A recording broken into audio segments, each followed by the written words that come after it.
네, 안녕하십니까. 예, 저는 광주 북부교회에서 주님을 섬기고 있는 곽승지 형제라고 합니다. 저는 1974년도에 주님을 영접을 했습니다. 그 당시에 광주 지역에 저희들과 같은 모임이 하나도 없었을 때에 참 호남에 몇 군데 모임이 없었을 때 광주에 그 이원재 형제님과 몇몇 형제님들과 함께 모임을 시작을 했습니다. 그리고 지금은 광주 지역에 9개 정도의 모임이 있습니다. 참 많은 세월이 70년대부터 광주 지역에 주님이 은혜를 베푸셔서 참 많은 영혼들 구원받게 하시고 주님의 지역 교회들을 세우셨습니다. 모든 영광을 주님께 돌려 드립니다. 어제 우리 나영재님과 참 차를 타고 가면서 그런 얘기를 했습니다. 너희는 먼저 그의 나라와 그의 의를 구하라. 그리하면 이 모든 것을 너희에게 더하시겠다 하신 그 약속의 말씀을 참 이루시는 그 하나님을 생각하게 되면서 감사를 드렸습니다. 제가 오늘 예배 참석을 해보면서 제 개인적으로 제가 이 단을 내려가야 되겠다는 생각을 했습니다. 왜냐하면 제가 무엇을 말씀드리는 것보다 여러 형제님들이 감사를 드리고 하시는 모든 그 내용 중에서 엄청난 제가 도전과 참 이러이러한 점들을 참 큰 의미를 제가 생각하게 되었습니다. 참 사랑하는 성도님들과 말씀을 교제할 자격이 없는 나이지 않느냐 그런 생각을 해 보았습니다. 그러나 일단 주님께서 또 시간을 주셨기 때문에 또 그럴 수는 없고 해서 일단 좀 말씀을 교제하기를 원합니다. 제목이 부활 후에 그리스도와 제자들의 만남입니다. 주님이 죽으시고 부활하신 다음에 이 땅에 그 부활하신 몸, 그 몸으로 40일 동안 이 땅에 계셨죠. 계셔가지고 제자들과 여러 만남을 가졌습니다. 저희들은 그 주님의 부활 죽으심 전에 또 죽으심까지도 우리는 많은 성경을 읽어가면서 많은 인상과 많은 교훈들을 받습니다. 부활 후에 사건의 주님과 주님의 제자들의 만남에 대해서는 좀 우리가 그 점에 있어서는 좀 부족한 점이 있지 않느냐 늘 그런 생각을 해 봅니다. 오히려 부활 후에 그 나타나신 주님, 그 주님 우리가 잘 연구해보고 잘 우리가 알게 되면 우리가 또 놀라운 그러한 신앙을 주님을 섬길 수 있게 되는 것을 보게 됩니다. 성경에 보면요, 한 주님이 부활 후에 한 10번 정도 만남이 있습니다. 첫 번째가 마리아에게 제일 먼저 나타났습니다. 무덤 곁에 울고 있는 사랑하는 주님을 뜨겁게 사랑했던 그런 막달라 마리아, 7 귀신이 들렸던 막달라 마리아에게 주님이 제일 먼저 부활하신 몸을 보여주셨습니다. 두 번째 일단의 여인, 그 무덤에 같이 갔던 여인들. 그 다음에 세 번째 베드로, 주님을 3번이나 부인하고 주랭랑을 찾던 그 베드로에게 주님이 나타나셨고, 네 번째 엠마오에 가고 있던 실망하고 있었던 예루살렘과 엠마오는 그렇게 먼 거리가 아니었죠. 두 제자에게 나타나셨고, 그 다음 5번째는 도마가 없을 때에 주일 저녁에 나타나셨고, 그 다음 일주일 후에 도마가 있을 때 주님이 제자들과 만남이 있었습니다. 그 다음에 7 형제들이 갈릴리 해변에서 우리 요한복음의 디베리아 바다로 나오죠. 그 다음에 500여 형제에게, 그다음에 주님의 형제 야고보서를 쓴 야고보죠. 그 다음에 주님이 승천하셨죠. 그 후로 주님의 제자들과 일단의 만남을 가지고 승천하시고 마지막에 사도 바울에게 오랜 후에 나타나셨습니다. 예, 우리가 이걸 뭐 다 살펴볼 수는 없겠습니다. 시간이 너무 짧은 시간이 오늘 몇 분 정도 마리아와 베드로 그 정도 시간이 되는 범위 안에서 살펴보기를 원합니다. 예, 그 부활 후에 주님을 주님 만남을 생각하기 전에요. 먼저 부활 전에 그 그리스도의 사랑이 제자들을 향한 그리스도의 사랑이 어떠했는가를 한번 생각해 보겠습니다. 요한복음 13장 1절에 유월절 전에 예수께서 자기가 세상을 떠나 아버지께로 돌아가실 때가 이른 줄 아시고 세상에 있는 자기 사람들을 사랑하시되 끝까지 사랑하시니라. 요한복음 13장 1절에 나오고 있습니다. 주님은 이제 하늘에서 내려오셨지 우주 이 너머에 아버지 하나님과 함께 계시던 그 놀라운 영광스러운 그 천국에서 그 하늘나라에서 아버님의 명령을 받고 인류를 구속하시기 위해서 이 땅에 내려오셨습니다. 그리고 이제 그 이 세상 하나님을 거역하는 이 세상을 떠나서 다시 아버지 하나님께로 회귀할 돌아갈 날을 아시고 이제 생각하셨어요. 그 때를 생각하셨습니다. 그리고 주님이 이제 세상에 이제 많은 그 제자들을 두시고 많은 분들을 이제 주님이 가르치셨죠. 그리고 이제 마지막 그 주님의 마음 가운데 여기 보니까 자기 사람들을 사랑하시되 끝까지 사랑하시니라. 한번 빨간 글씨로 된 것만 한번 같이 읽어볼까요? 한번 읽으면 우리 마음이 더 새로워집니다. 시작. 예, 주님은 자기를 따르던 그 제자들을 사랑하시되 여기 보니까 끝까지 사랑하셨다. 저는 이 끝까지 사랑하셨다는 말에 참 감동을 받습니다. 왜냐하면 우리는 처음에는 우리가 뭔가 될 것처럼 하다가 조금 지나면은 시간이 지나면 우리는 시들시들 시들어버는 게 우리의 인생의 마음입니다. 그러나 그리스도께서 제자를 향한 그 사랑 결코 변함이 없으신 것입니다. 그 다음에 요한복음 14장 1절에 너희는 마음에 근심하지 말라. 하나님을 믿으니 또 나를 믿으라. 내 아버지 집에 거할 곳이 많도다. 그렇지 않으면 너희에게 일렀으리라. 내가 너희를 위하여 처소를 예비하러 가느니 가서 너희를 위하여 처소를 예비하면 내가 다시 와서 너희를 내게로 영접하여 나 있는 곳에 너희도 있게 하리라. 빨간 글씨 한번 같이 읽어볼까요? 시작. 네, 주님은 제자들을 끝까지 사랑하시면서 이제 원래 오셨던 그 아버님의 그 나라로 다시 고향으로 컴백하시면서 주님이 제자들을 바라보시면서 내가 지금은 가고 있지만 내가 너희들을 위해서 처소를 예비하면은 나 있는 곳에 너희도 있게 하겠다. 주님이 계시는 그곳에 있게 하시겠다. 그렇게 말씀하셨습니다. 주님의 마음 가운데 주님의 제자들이 있으셔서 주님과 함께 영원토록 거하게 하시겠다고 주님이 약속을 하시면서 이제 하늘로 복귀하고 있습니다. 로마서 8장 39절에 높음이나 깊음이나 다른 어떤 피조물이라도 우리를 우리 주 그리스도 예수 안에 있는 하나님의 사랑에서 끊을 수 없으리라.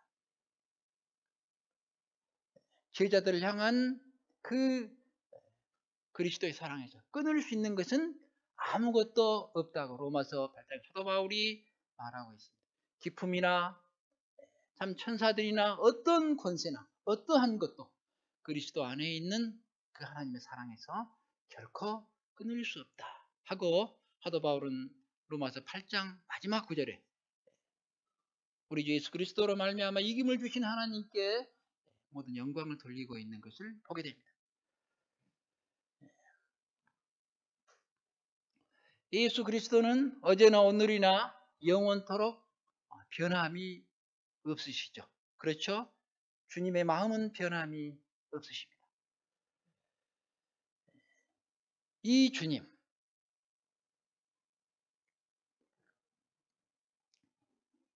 제자들만 끝까지 사랑하셨을까요? 저는 곰곰이 생각해 보았습니다. 예수 그리스도는 어제나 오늘이나 변함이 없으시다. 구원받은 현 시대를 살아가는 우리 각 개인을 향한, 구원받은 성도들을 향한 그리스도의 사랑은 결코 다르지 않다고 저는 믿습니다. 왜냐하면요, 우리 잘 아는 대로 요한복음 3장 16절, 하나님이 세상을 이처럼 사랑하사 독생자를 주셨다. 거기에 그 세상을 이처럼 사랑했다. 이 하나님의 사랑을 받을 수 없는 자는 이 지구를 떠나야죠. 왜냐하면 세상은 이 지구에 있는 모든 하나님 만든 이 인생들을 다 포함하고 있기 때문에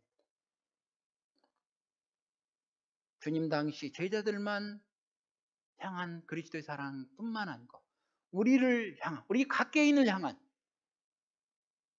그리스도의 사랑은 결코 변하지 않고 그렇다고 저는 믿습니다. 먼저 이 참 부활 전에 그리스도의 사랑에 대해서 한번 생각해 보았습니다. 그 그리스도의 사랑을 가지고 우리가 이 제자들과 그리스도의 만남을 한번 생각해 보겠습니다. 요한복음 20장 1절에 보면요, 제일 처음에 한번 읽어보시면 요한복음 20장 1절에 안식 후 첫날 일찍이 아직 어두울 때 막달라 마리아가 무덤에 와서 돌이 무덤에서 옮겨진 것을 보고 시몬 베드로와 예수께서 사랑하시던 그 다른 제자에게 달려가서 말하되 사람이 주님을 무덤에서 가져다가 어디에 뒀는지 우리가 알지 못하겠노라 하니, 우리 잘 아는 거죠. 요한복음 20장 1절에 한번 형상화 한번 해 보았습니다. 이건 지금 종합적으로 그려놓은 것이죠. 주님이 이 무덤에 묻히셔서 이제 이틀을 그 무덤에 계시다가 일요일 아침 이제 부활 새벽 비명에 부활 죽은 자 가운데 살아나셨습니다. 이 로마 군인들이 무덤을 지키고 있었습니다만은 그러나 세상의 권세가 주님의 부활을 막지 못했습니다. 돌로 무덤을 막았습니다. 그러나 주님은 죽으시고 부활하셨습니다. 이 막달라 마리아와 세 여인들이 나오죠. 일단의 여인들이 새벽 미명에 주님의 시체에 그 향료를 바르기 위해서 갔습니다. 이 막달라 마리아와 일단의 여인들이 새벽에 우리로 하면 공동묘지죠. 공동묘지에 갔다. 이건요, 생각해 보면 저는 어린 시절에 이 공동묘지 옆에를 지나간 적이 있습니다. 저 혼자 등골이 오싹했어요. 도저히 갈 용기가 나지 않았습니다. 근데 이 막달라 마리아는 오직 그 주님의 그 시체 향료를 바르고 싶은 그 주님을 향한 그 뜨뜻한 그 사랑 때문에 무덤에 갔는데, 참 자기들은 이 여인들은 일단에 보면 성경에 보면 여인들은 우리를 위해서 누가 돌을 굴릴까 하고 염려를 하면서 갔습니다. 그러나 참 이 돌은 이미 굴려져 가지고 이 주님의 시체가 뵙지 않았다고 기록하고 있습니다. 그래서 이 소식을 막달라 마리아가 베드로하고 요한에게 전달하니까 베드로와 이 요한은 이제 같이 일단은 모여있던 제자들 가운데서 다름질을 해가지고 무덤에 가서 보았습니다. 이때 먼저 이 요한이 먼저 도착했는데 무덤에 들어가지는 못했어요. 성경에 보면요, 베드로는 좀 아마 내 생각할 때는 베드로가 더 나이를 좀 더 먹어서 100m 달리기를 하면 아마 요한이 더 빨리 달렸다는 생각이 들어요. 요한이 이제 먼저는 왔습니다만 베드로가 나중에 와서 무덤에 들어가서 베드로가 보니까 이 무덤에가 그 세마포로 싼 천만 이렇게 객혀 있었다고 성경이 기록하고 있습니다. 베드로가 이상하다, 왜 시체가 어디로 왔을까 하고 베드로는 집에 돌아갔는데 사도 요한은 들어가서 보고 믿었다는 말씀이 나오고 있습니다. 그리고 제자들은 다 돌아가 버렸습니다. 그러나 이 성경에 보면 이 막달라 마리아는 주님의 무덤 앞에서 이렇게 울고 있었습니다. 주님의 시체를 보지 못해서 참 울고 있었습니다. 자, 그때 주님이 인류로서, 사람으로서 가장 첫 번째 부활하신 그 예수님을 막달라 마리아가 만나는 감격을 누리게 되었습니다. 그리스도인의 삶에 있어서 우리가 주님을 섬기는 데 있어서 제일 중요한 게 뭡니까? 사랑이죠. 하나님은 사랑이다. 아마 이 막달라 마리아의 그리스도를 향한 그 뜨거운 사랑 때문에 아마 첫 번째로 주님을 만나게 하는 그런 주님의 섭리이지 않을까 생각하고 있습니다. 막달라 마리아의 마음속에 자리 잡고 있었던 그 주님을 향한 사랑, 아마 특별한 사랑이었던 것 같아요. 일반적으로 많은 사람들이 방탕한 여인이라고 막달라 마리아를 생각합니다만, 그러나 성경에 자세히 보면 글쎄 그 말이 틀린 것 같습니다. 주님을 7 귀신이 들렸다가 아마 참 그 질병에 든 상태, 그런 상태에 주님이 거기에서 고쳐주셨기 때문에, 많은 고생을 하다가 주님을 만났기 때문에 아마 특별히 더 주님을 사랑했지 않는가 생각했습니다. 하여간 주님은 만나 주셨습니다. 이런 장면을 한번 주님이 부활하신 그 동굴의 앞에 한번 그러한 이미지를 가지고 상상해 보면서 주님 그리스도와 막달라 마리아의 만남 한번 생각해 보시면서 우리가 무덤 곁에 울고 있는 사랑하는 자입니다. 그래서 울고 있으니까 제일 처음에 그리스도를 만나기 전에 천사가 뭐라고 했냐면 요한복음 20장 13절에 보면 천사들이 이르되 여자여 어찌하여 우느냐 이르되 사람들이 내 주님을 옮겨다가 어디 두었는지 내가 알지 못함이니이다. 예수께서 마리아야 하시거늘. 참 막달라 마리아는 예수님의 그 시체를 참 없어가지고 누가 내 주님의 시체를 옮겼는지 좀 알려달라 하고 있습니다. 그때 예수께서 마리아야 하시거늘 그랬어요. 자, 주님이 이름을 불러주셨습니다. 마리아야. 저는 이렇게 마리아의 이름, 그 주님이 부르시는 그 소리를 글쎄 그 부드럽고 그 참 사랑 어리고 그 목소리로 마리아를 분명히 부르셨을 터인데 저는 그 흉내를 좀 내보고 싶은 생각도 있었어요. 부활하셔서 그 말씀하시는 그 사랑 어린 막달라 마리아. 아마 너무너무 그 정감 어린 그 말씨로 마라야 하고 부르셨을 수 있습니다. 우리 요한복음에 보면 그런 말씀 있죠. 내 양은 내 음성을 듣고.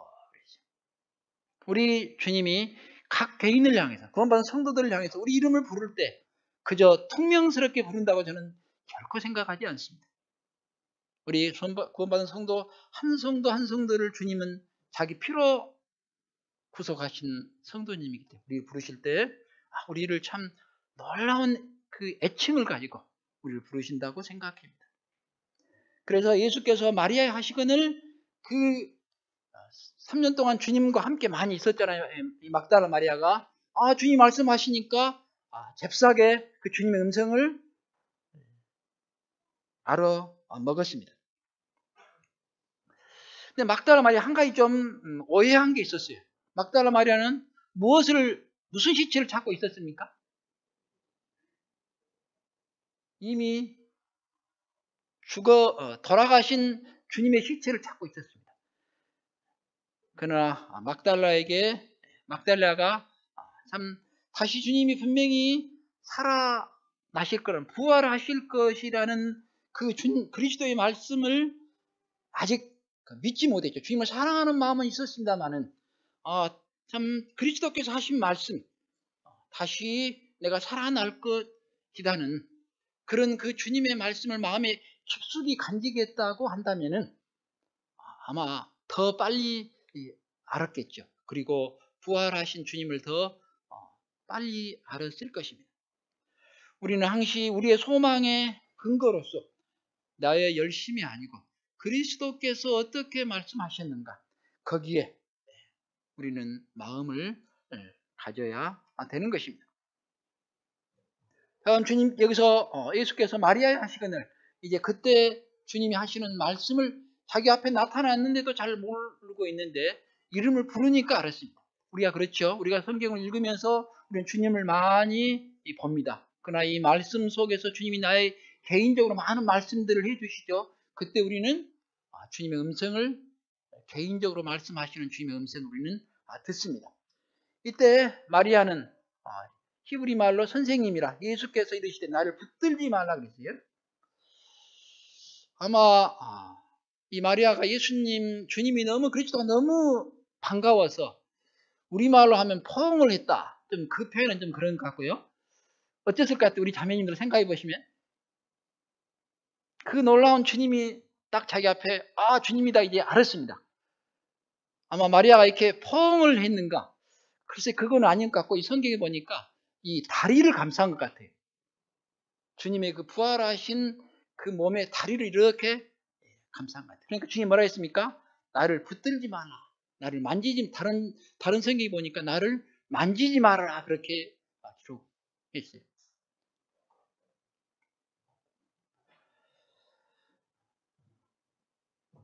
우리 형제님들보다도 특히 그 자매님들이 보면 주님을 참 사랑하시더라고요. 이 지성과 감성과 모든 걸 가지고 주님을 사랑하는 면이 참 강한 것을 보게 됩니다. 좀 지성적인 면이 좀 우리 자매님들이 좀 부족합니다만은, 그러나 이 감성적으로 뜨거운 마음으로 주님을 사랑하는 것들을 생각하게 됩니다.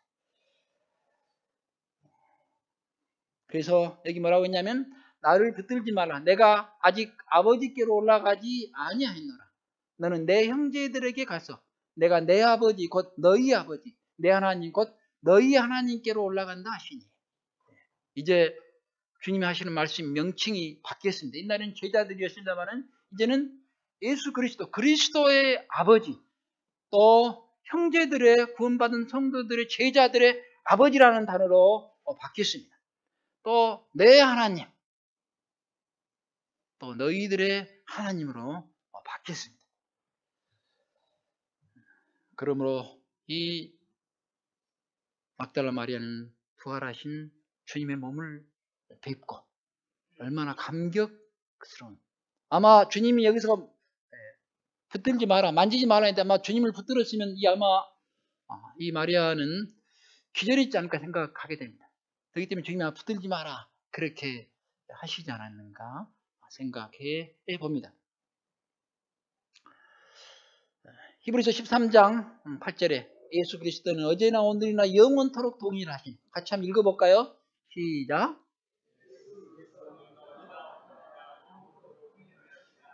예, 거기까지만요. 예수 그리스도는 영원토록 동일하십니다. 주님은 우리 각 개인에게 성령님을 보내주셨습니다. 우리는 내 속에, 인격 속에 성령님이 계십니다. 주님이 계십니다. 그리스도의 영이 없으면 그리스도의 사람이 아니라 했습니다. 그러므로 주님은 자기 사랑하는 성도들, 참 성령님을 보내주셔서 그리스도와 함께하는 놀라운 삶을 우리는 살아가고 있습니다. 이 막달라 마리아를 만나 주셨던 이 주님이 오늘 우리들과 함께 계시면서 우리가 마음으로 주님을 사모하는 마음이 있고 주님에게 순종하고 싶은 마음이 있고 주님의 말씀을 사랑하는 마음이 있죠. 그것은 주님이 내 안에 계시는 것이죠. 영으로 계시는 것이죠. 그래서 우리가 주님과 함께 동행하게 됩니다. 또 우리 다른 각도에서 한번 생각해 보겠습니다. 영적인 각도에서 무덤 곁에 울고 있는 막달라 마리아를 생각해 봤는데요. 이 육신적인 면에 한번 생각해 보겠습니다. 이 막달라 마리아가 주님을 만났는데 참 막달라 마리아는 얼마나 주님이 십자가에 죽으시니까 허망했겠습니까? 가장 소중한 친구, 그렇죠? 우리는 참 친구가 있고 부부가 있고 있습니다. 가장 소중한 친구를 우리 주님을 잃었습니다. 아마 이 막달라 마리아는 참 주님을 뜨겁게 사랑했습니다만은 그러나 자기 혼자 있는 그 외로움을 가지게 되었습니다. 그리고 그러면서 눈물을 흘리고 있었을 것입니다. 근데 여기 보니까 20장 15절에 그런 말씀 있죠. 어찌하여 울며 누구를 찾느냐 하시니. 마리아에게 주님이 말씀했어요. 어찌하여 울며 누구를 찾느냐. 우리는 뭔가 사랑의 대상이 있어야 되죠. 그렇죠? 마리아의 사랑의 대상은 그리스도였습니다. 우리는 그리스도의 주권의 인식하에서 주님과 함께 살아가게 될 때만 우리는 만족할 수 있습니다. 그 외에는 시편 기자가 그런 말씀했죠. 주 외에 내가 사모할 자가 누구니까 그랬어요. 우리는 그리스도 외에는 사모할 자가 없는데 이 주님이 이제 마리아의 곁을 떠난 다음에 마리아가 너무 힘들었을 것입니다. 우리가 그런 경우들이 있습니다. 우리의 모든 것을 다 잃어버리고 우리의 친구와 세상의 모든 걸 다 참 잃어버린 그런 때가 있습니다. 또 결국에는 우리 인생은 혼자지요. 아무리 사랑하는 부부도 언젠가는 떠나야 되고 아무리 사랑하는 친구도 떠나야 되고 아무리 사랑하는 부모님도 떠나야 됩니다. 우리는 참 육적인 슬픔을 가지고 있습니다. 그러나 이 마리아에게 그리스도가 찾아오셨던 것처럼 주님은 우리에게 찾아오셔서 우리를 위로하시고 우리를 인도하신다는 것입니다. 잠깐 이 마리아와 주님이 헤어져 있었습니다. 그렇죠? 그러나 그 마리아와 그리스도와 헤어짐은 그저 헤어짐 그걸로 끝나버린 거였습니까? 아니었습니다. 이제 우리 제일 처음에 요한복음에 나왔던 것처럼 나 있는 곳에 너희도 있게 하리라. 마리아를 이제 잠깐 이 세상에서 애로움과 고독과 슬픔이 있지만 그러나 잠깐 후면은 이제 그리스도와 막달라 마리아는 영원한 천국에서 주님과 함께 있게 됐을 것입니다. 지금 있을 것입니다. 지금 주님과 함께 있을 것입니다. 잠깐 이 고난입니다. 우리는 오직 이 점을 생각하고 우리 현실을 이 시대를 살아가는 우리들이 많은 문제들이 우리 가운데 벌어지지만 우리는 우리의 소망은 무엇입니까? 주님을 만나는 것입니다. 그 점을 생각하시고 성도님들 참 우리가 가시적으로 부활하신 그리스도를 만나 뵙지는 못했지만 이 말씀을 통해서 주님을 만나 뵙고 있습니다. 우리 그 그리스도를 가시적으로 주님 오시는 날 만날 날을 기대하면서 우리의 많은 어려움과 문제가 있더라도 예수 그리스도 그분을 우리는 생각하면서 살 수 있기를 바랍니다. 세 번째 만남, 두 번째는 그 여인들의 만남이면 세 번째 만남을 한번 생각해 보겠습니다. 베드로, 주님을 부인하고 도망쳤던 자. 이건 너무너무 잘 압니다. 베드로가 참 주님을 세 번이나 부인했다. 큰 소리 떵떵 치면서 다른 사람은 다 버릴 점 나는 버리지 않겠습니다. 그런데 주님은 이 베드로는 참 세 번을 부인하고 떠났습니다. 주님을 배반하고 부인하고 도망쳤던 이 베드로에게 그 주님이 어떻게 주님의 만나 주심에 대해서 한번 생각해 보겠습니다.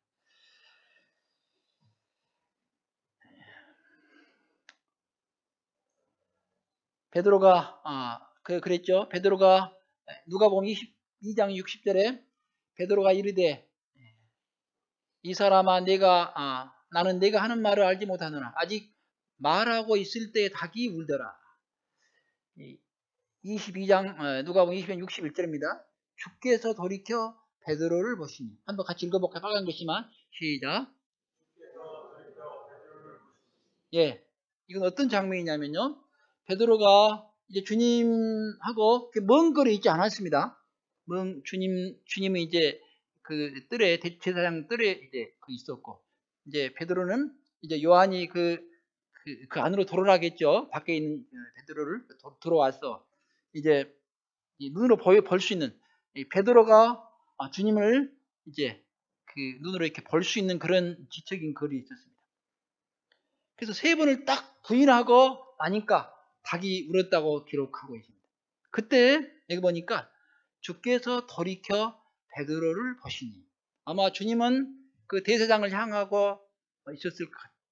근데 베드로의 3번 부인을 들으면서 주님은 여기 돌이켰다. 아마 고개를 이렇게 딱 돌려서 베드로의 그 눈빛과 주님의 눈빛이 아마 튕겼겠죠. 그러겠죠. 우리가 사랑하는 사람을 보면은 두 눈이 마주치는 것처럼.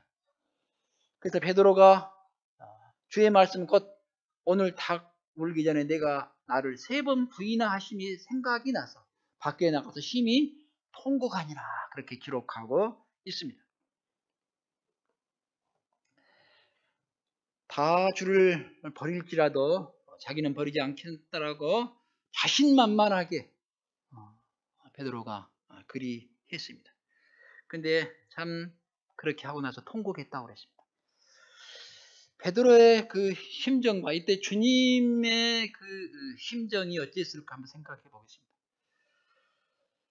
이 베드로가 3번 부인할 때 주님이 그 소리를, 그 베드로의 부인의 소리를, 부인하는 소리를 분명히 주님은 들으셨을 것입니다. 이때 그 소리를 들으시면서 주님의 마음에 저는 비수를 꼽았다고 생각합니다. 그렇죠? 자기가 그렇게 3년 동안 공들이고 또 그것도 수제자이지 않습니까?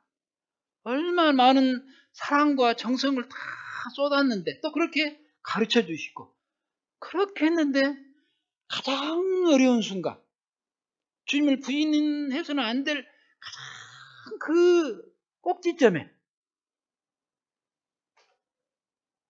주님을 모른다고 보니까 저주까지 했다고 그러고, 그 소리를 듣는 그 주님의 심정에 아마 마지막 십자가에 이제 돌아가시기 이제 십자가에 죽으시기 그 마지막 그 순간에 주님의 가슴에, 심장에, 저는 베드로의 그 부인하는 그 소리가 주님의 심장을 내리쳤다고 저는 생각합니다. 그렇죠. 우리가 나를 사랑하는 사람이 내가 사랑했던 사람이 나를 배반할 때 이건 그 충격은 엄청난 거죠. 또 그 점을 생각해 보았습니다. 이때 주님이 베드로를 바라보시는 주님의 눈빛이 어떤 눈빛이었을까요? 한번 생각해 보세요. 어떤 눈빛이었을까요? 내 이놈, 내가 3년 동안 너를 그렇게 너희가 마지막 순간에 나를 부인해? 너 그럴 수 있느냐? 그런 눈빛이었을까요? 그 눈초리가 어떤 눈초리였을까요? 우리는 보통 화를 많이 내죠. 조금 내 마음에 안 들면 우리는 성질을 많이 내고 화를 많이 냅니다. 근데 주님께는 그 배반자를 당장 쳐서 그냥 죽여버릴 수도 있으시잖아요. 또 꾸지람을 할 수도 있으셨습니다. 그러나 참 주님은 그 눈빛이 참 동정 어리고 사랑스럽고 그 사랑에 찬 그 동정 어린 그 눈빛과 그 예수로 이 제자를, 베드로를 보고 있었다. 그런 마음으로 저는 보고 있었다고 믿습니다. 꾸지람을 하는 그런 마음의 눈빛은 결코 아니었을 것 같아요. 왜냐하면 베드로가 그 주님의 눈빛을 보고 밖에 나가서 통곡을 했거든요. 그래서 아마 베드로는 밖에 나가 통곡을 하면서 참 그동안 3년 동안 주님을 따라다니면서 그 많은 추억들, 얼마나 많은 추억들이 있었겠습니까? 주님이 가르쳐 주시고 배우시고 참 주님의 사랑으로 했던 뭐 겟세마네 또 예루살렘 베다니 가보나 많은 그 기억들을 생각했을 수 있어요. 근데 내가 이런 이 놀라운 주님을 내가 모른다고 부인했다니.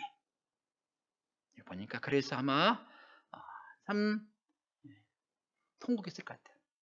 그러나 주님은 베드로를 끝까지 신뢰해 주었다고 저는 믿습니다. 옛날에 오래전부터 내려오는 그 하나의 일화가 있습니다. 주님이 죽으시고 부활하시고 나 40일 동안 계시다가 하늘이 승천하셔서 막 도착을 했어. 조금 있다가 그렇게 이제 가브리엘 천사가 주님에게 왔습니다. 주님, 당신이 저 지구에 내려가서 인류를 위한 구속을 이루고 오셨습니다. 이대한 일을 하셨습니다. 자, 그런데 그 다음은 어떻게 하실 겁니까?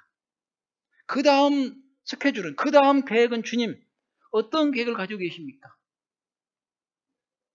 그러니까 주님은, 나는 저 갈릴리, 예루살렘에 이스라엘에 있는 12제자 위에는 다른 계획을 가지고 있지 않다. 그랬어요. 가브리엘 천사가 그랬습니다. 주님, 베드로는 저 하는 그 폼을 보니까요, 다시 고기 잡으러 갈 폼입니다. 또 그 의심 많은 저 도마는 보니까요, 안 되겠어요. 그래도 그 계획뿐입니까? 그렇게 가브리엘 천사가 물어보니까 주님 하시는 말씀, 나는 12제자 위에는 다른 스케줄이 없다. 그렇게 말씀했어요. 주님이 믿어주셨던 것처럼 12제자는 복음을 전하고 전해서 우리의 가슴에까지 이 놀라운 복음이 왔습니다.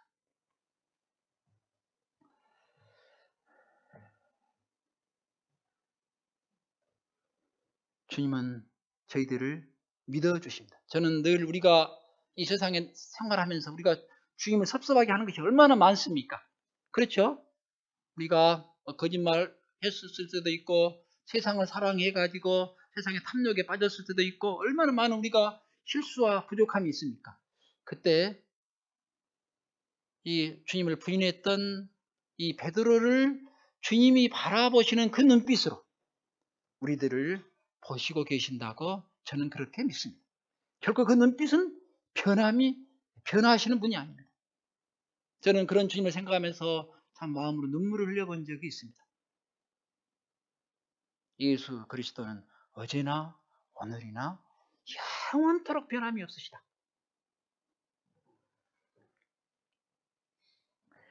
베드로가 어떻게 회복됐는가 한번 생각해 보겠습니다.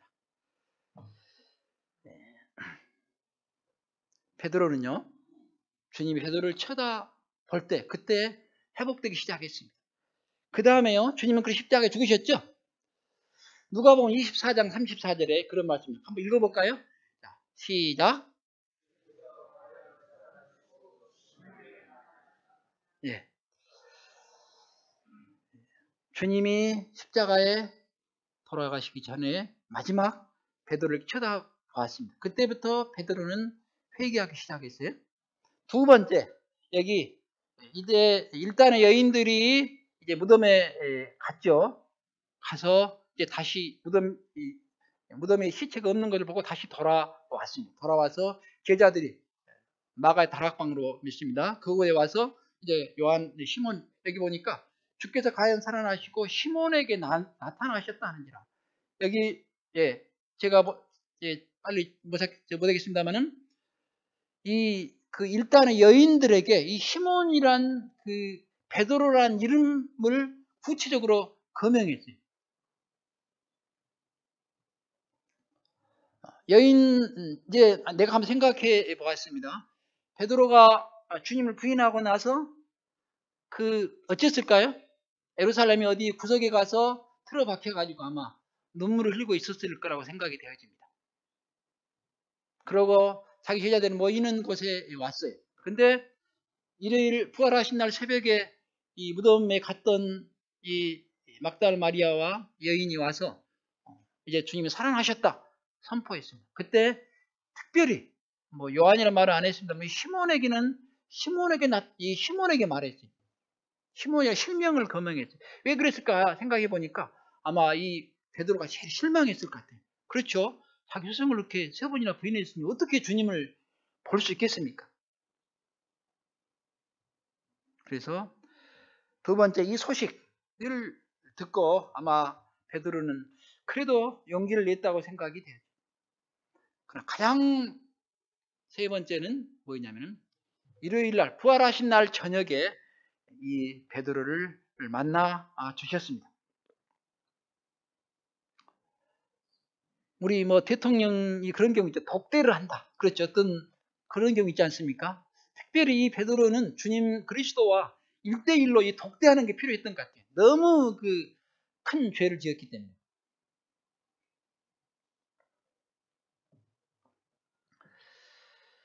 참 주님을 떠나는 것이 얼마나 큰 죄인지, 참 자기를 그렇게 진실하게 대해주시고 참 은혜스럽게 대해주시고 참 그런 그 주님을 자기가 떠났다.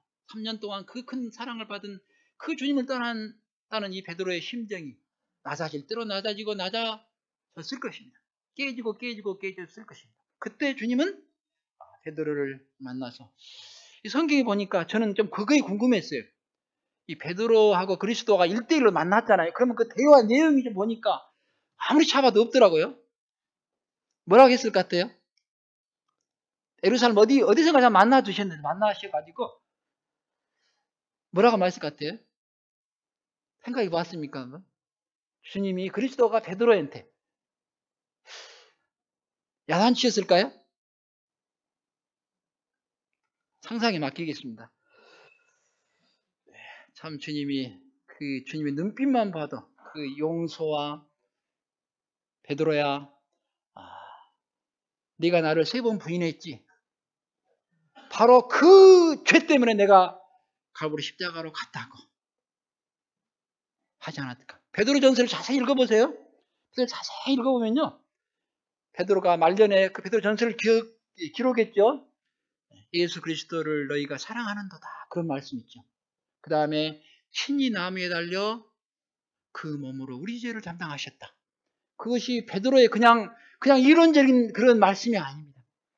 그리스도와의 그 만남 가운데서 엉키고 삼킨 가운데 만남 속에서 이 마음 속에서 그 만남 속에서 녹고 녹아내린 말씀이 베드로 전서의 말씀입니다. 베드로 전서를요, 그런 자세로 한번 읽어보세요. 너무 감격스럽습니다. 그리스도와 베드로와 1대1의 만남. 독대한 것. 가룟 유다는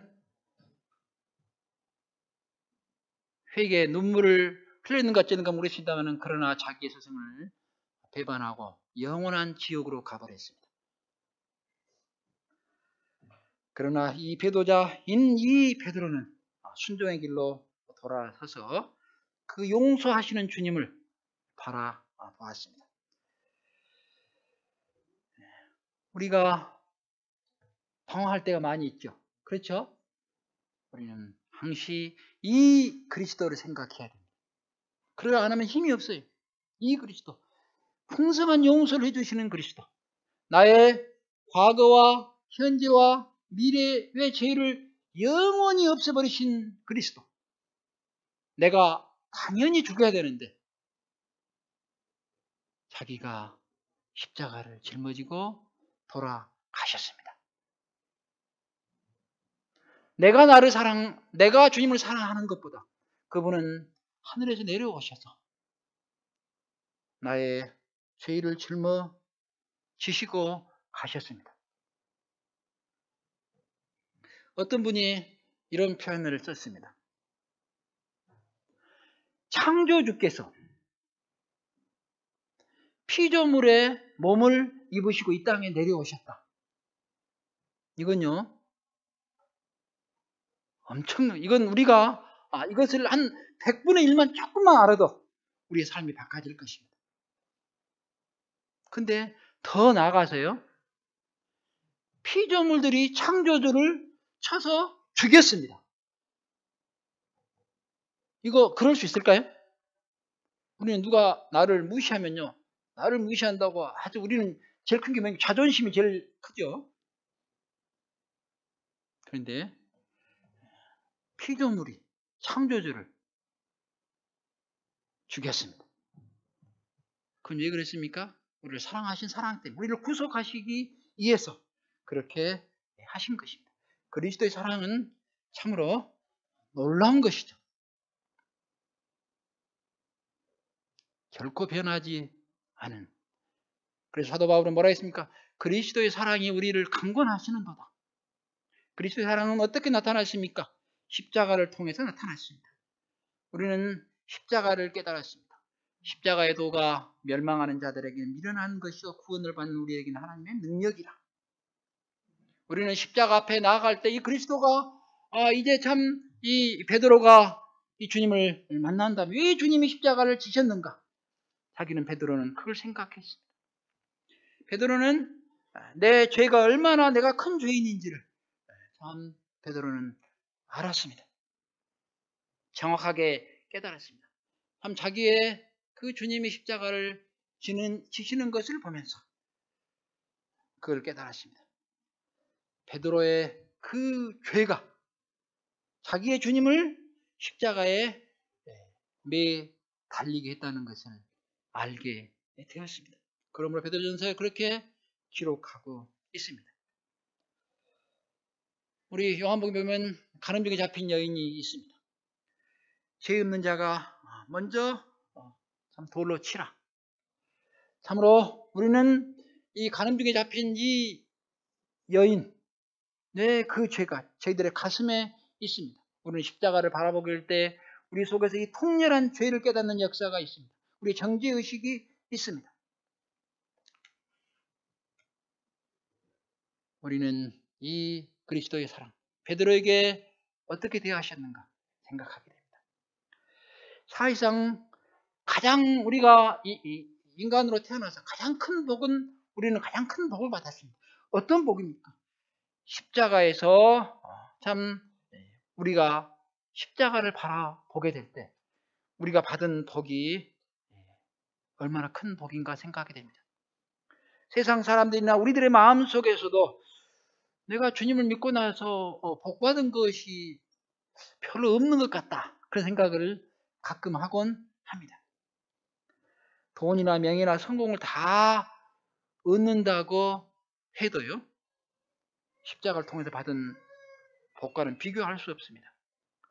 우리 세상에서 그런 경우 있죠. 아주 훌륭한 국회의장이라든지 아주 참 존경스러운 그런 인물들이 신문사에 많이 있는데 그분들이 하루아침에 자기의 모든 비밀이 다 폭로가 되어지는 그런 경우들이 있어요. 조그만 채. 제가 옛날에 국회의장 했던 누구 있죠? 박준규인가? 그분이 그 골프 치러 가가지고 그 여인 이렇게 골프 공을 드는 캐디 조금 약간 지렁이 말을 했다고 그래요. 근데 그 하나의 죄로 모든 게 다 내려놨잖아요.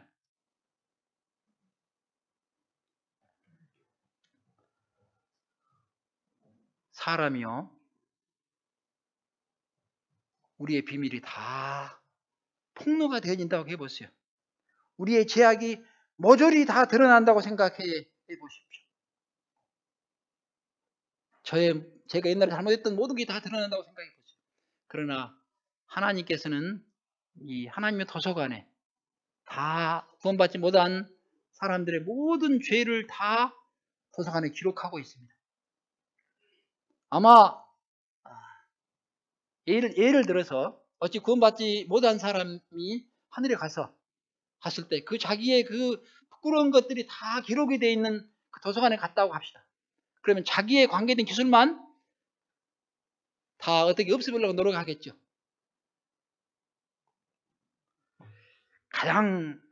인간으로서 가장 큰 그 복은 죄사함의 복입니다. 자기의 죄를 완전히 깨끗하게 씻음받은, 완전히 도말되어지는, 참 우리의 죄가 진홍 같을지라도 양털과 같이 희게 된다는, 허물의 사함을 받고 자기 자신의 죄가 가려진 자는 복이 있도다 그랬습니다. 자기의 죄를 깨끗하게 없이함 받는 것. 그거 이상 큰 복이 있을까요? 그 복을 받지 못하면요, 나머지는요, 아무리 이 세상에 큰 복을 받더라도 다 날아가 버릴 것이고 부끄러운 것입니다. 그 모든 것이 인생의 죄가 다 드러나는 날은 그 모든 것은 다 물거품이 되고 부끄러운 것입니다. 그러므로 자기의 그 죄를 짊어지고 영원한 지옥으로 가는 것입니다. 우리는 하나님 앞에 정말로 감사해야 돼요. 주님이 뭐라 했습니까? 항상 감사하라. 내 죄의 문제를 내가 죽어야 되는데 나를 대신해서 돌아가 주시고 나를 죄에서 해방시켜 주시고 나를 하나님의 자녀로 삼아 주시고 영원한 하나님의 길로 인도하시는 그분. 우리는 이 십자가에 받은 이 복보다 더 큰 복이 없습니다. 사랑하는 성도님들, 예수 그리스도는 어제나 오늘이나 영원토록 동일하시고 또 내 안에서 그러한 그 마음으로 역사하십니다. 우리는 이러한 주님을, 하나님이 세상을 이처럼 사랑하사 이러한 주님을, 이러한 그리스도를 내 안에 있게 하셨습니다. 모든 영광을 주님께 돌려드립니다. 아마 집에 가셔서요, 10번의 그 만남이 있거든요. 10번의 만남. 그 만남의 순간마다 참 우리는 우리의 기쁨이 뭡니까? 예수 그리스도와 어떤 분이시고 그분의 은혜가 얼마나 놀라운가에 대해서 그 알아가는 감격스러운, 하나님을 알자, 힘써 여호와를 알자.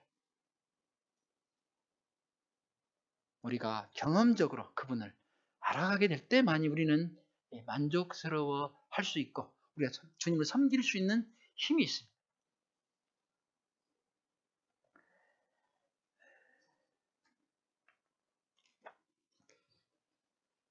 우리 한 구절만 더 다 넘어가시고요.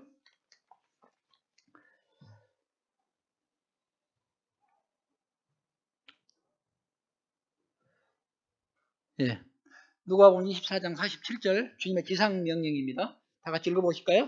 자, 시작.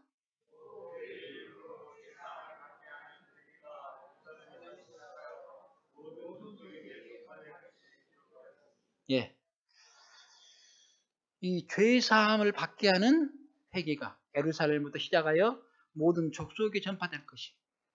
이렇게 주님을 체험했던 수많은 제자들은 복음을 들고 이제 예루살렘에서 사마리아, 사마리아에서 터키, 터키에서 로마, 로마에서 유럽에서 미국으로, 미국에서 한국으로, 영국에서 한국으로. 우리는 먼저 선진들이 우리에게 복음을 전해 주었습니다.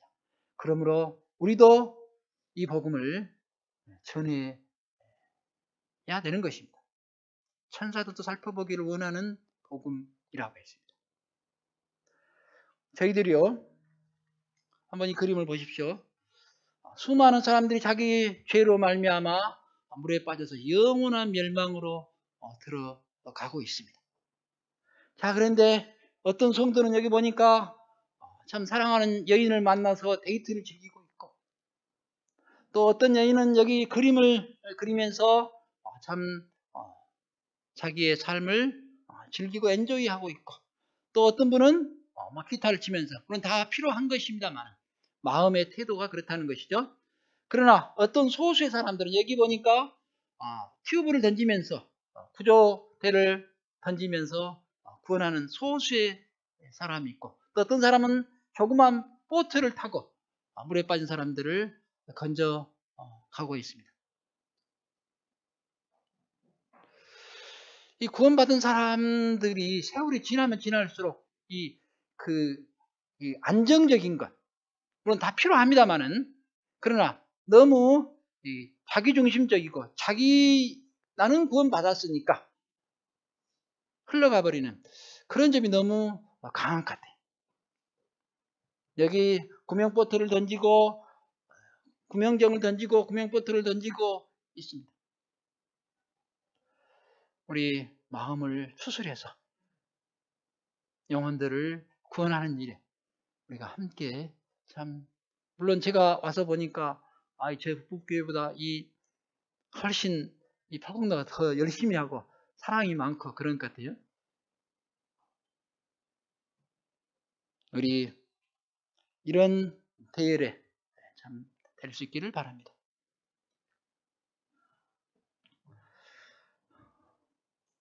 주님의 승천 마지막 보겠습니다. 주님의 승천 같이 읽어볼까요? 예, 시작.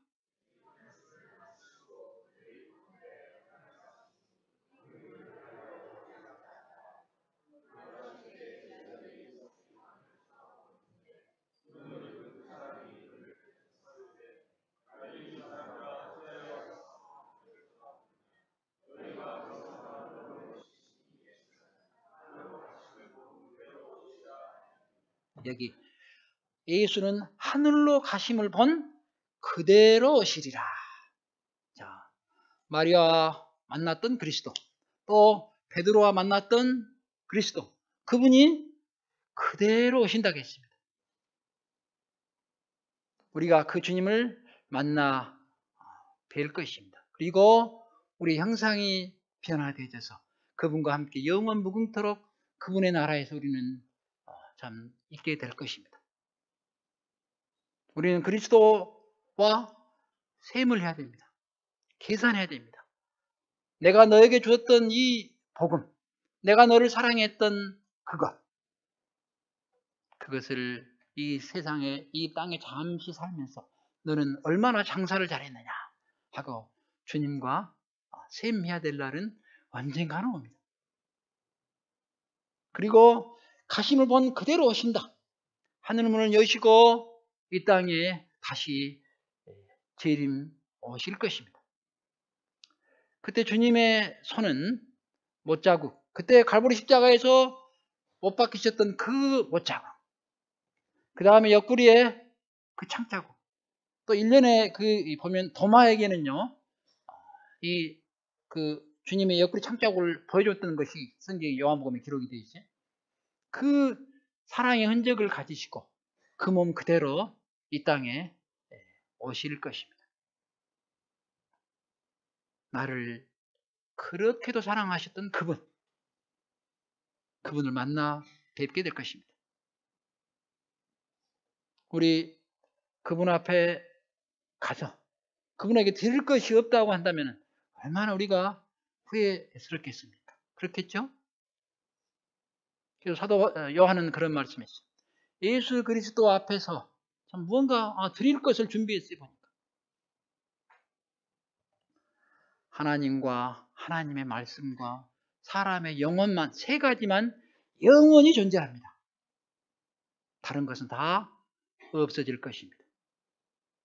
우리를 괴롭게 하는 것도 잠깐이고 우리를 즐겁게 하는 것도 잠깐이고 오직 영원한 것만이 중요하다. 그런 영국의 어떤 사원의 그런 글이 있다고 저는 보았습니다. 사랑하는 성도님들, 참 우리 그 주님을 만날 날을 생각하면서 좀 어렵고 힘들고 문제가 있더라도 그것은 잠시 잠깐이라는 걸 생각하고 그날을 목표를 정확하게 생각하시고 살아가는 성도님들이 됐으면 참 좋겠다는 그런 생각을 해봅니다. 다 같이 기도할까요? 아버지 하나님, 참 저희들을 이끄셔서 그리스도를 깨닫게 하시고 그리스도께서 이루어 놓으신 놀라운 구속의 사역을 깨닫게 하셔서 감사합니다. 또 참 주님을 저희들이 마음으로 이 말씀을 통해서 만나게 해주셔서 감사합니다. 참 저희들이 그리스도를 만남으로 말미암아 죄 용서함을 받게 하시고 또 참 저희들의 이 마음에 만족을 주시고 또 저희들이 참 주님을 이제 따라가는 자가 되게 하신 주님 감사합니다. 오직 저희들이 이제 주님 앞에 모이는 날 참 저희들이 후회하지 않고 주님 앞에 드릴 무엇인가를 저희들이 준비하며 사는 저희들이 될 수 있도록 도와주시옵소서. 이 모든 기도를 주 예수 그리스도 이름으로 감사하며 기도